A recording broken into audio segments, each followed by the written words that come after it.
Welcome to Guide Guru. We hope this video helps. You start now. Power and data are the most common culprits.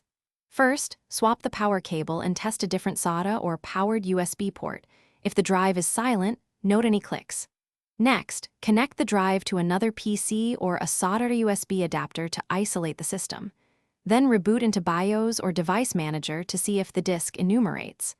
Once detected, do not write to the disk. Instead, plan to image it first to avoid accidental overwrites. Once you have the drive connected, the how matters. Create a full image with DResQ or a commercial cloning tool to capture as much data as possible while logging bad sectors. While imaging, run a non-destructive smart check to gather health metrics and inspect system logs for I/O errors. If imaging is impossible, boot a Linux Live USB and attempt read-only mounts to access files. Make sure to avoid chkdsk or repair tools on the original disk until you have a safe image. You finish by working from the image copy. Run file recovery tools like TestDisk or PhotoRec or commercial software against the clone to restore partitions and files. After recovery, verify integrity with checksums and inspect files to prioritize further recovery.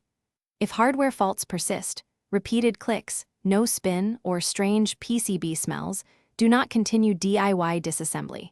Stop and contact a professional recovery lab. One key troubleshooting tip. If the drive intermittently appears, keep it powered off between attempts to avoid worsening physical damage. Thanks for watching. Consider subscribing if we helped you today.